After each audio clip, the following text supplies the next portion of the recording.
I'm Frank. I'm from the Distillr team, and the other two members are down at the back there supporting the wall. That's Brian and Gerard. The idea for Distillr came originally from Gerard and Brian. They went to Ireland's first open data 18-hour challenge, and at that challenge they had lots and lots of dirty, sexy data to work with, and everyone had this to work with. And the end result, really, after a while was people were confused. They didn't know how to use open data because there was no format on it, there was no set schema for it, and so if you wanted to use more than one data set, there was no way to match them together. So, on that day, they came up with an idea for Distillr and to give an open data API across verticals for this open data. The idea on its own made them one of the winners of that open data 18-hour challenge. And then they decided, foolishly or not, to get me involved. So that's how the team came together, and that's really how we got the idea. The opportunity here is that the EU has a directive that everyone in the EU that gets public money and gathers data needs to publish this data by the end of December next year. That means local authorities, hospitals, charities, libraries, all of these sort of agencies have got to be involved in doing this. The numbers, in Ireland we've more than 350 agencies to do it, the UK is more than 1,000. In Europe it's over 27,800. But what use is it? Who uses this open data? Who can use it? So you'd have Joe from North Dublin Growers Association. He wants to know the rainfall year on year, and rainfall is a valid part of the data. So he wants to know that so that he can plan for irrigation. Justin has a mobile parking app for Dublin only. He spent 10 weeks aggregating the data just for Dublin.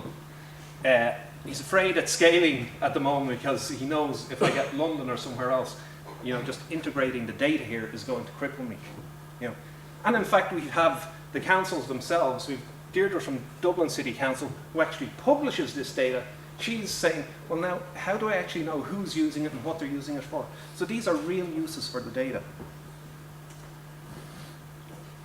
What Distillr is about is taking this data from all of these owners in all of these sources, and we will harvest that data, cleanse it, parse it, error check it, and blend it, so that instead of 80 or 90% effort going into data integration and only 10 to 20% going into what you really want to do, it's flipped around.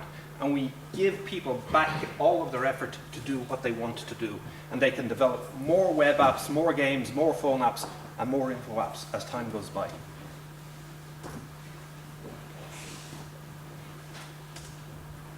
So our customer sweet spots, we came in yesterday thinking our customer sweet spots are some researchers, some developers, and maybe the government. The researchers because they need clean data inputs for things like pollution studies. Developers need common data for scaling. The government already use it but want the same but better, cheaper, faster. Having talked to people and been encouraged to examine, are they your only sweet spots? Well no, we've come up with geodata providers, market researchers, transport and freight, event promoters, universities, retailers. All of these people can use this data to enhance their businesses. Our way forward from here. And I have three main headings here. For data publishers, we know that most data publishers are public servants. And we got some great mixed messages while we were here. We were told, we need to get this business. You've got to get this business. It's really hard to get. And you guys, you're not equipped to get it anyway.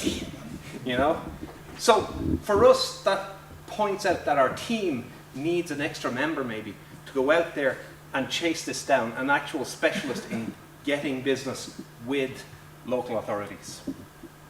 For data users, we know there are lots of them.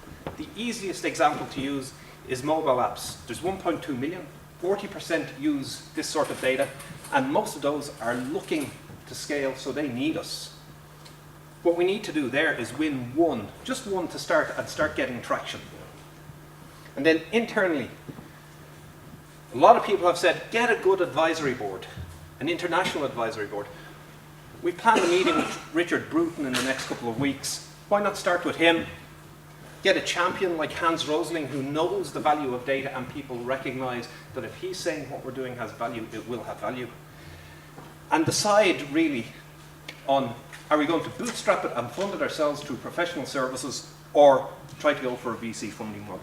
These are the things we need to do at Startup Bootcamp. That's what we have at the moment, a federated search engine, 308 catalogues from around the world. It's the biggest there is. It's currently indexing, and we'll be ready to go tomorrow. Thank you.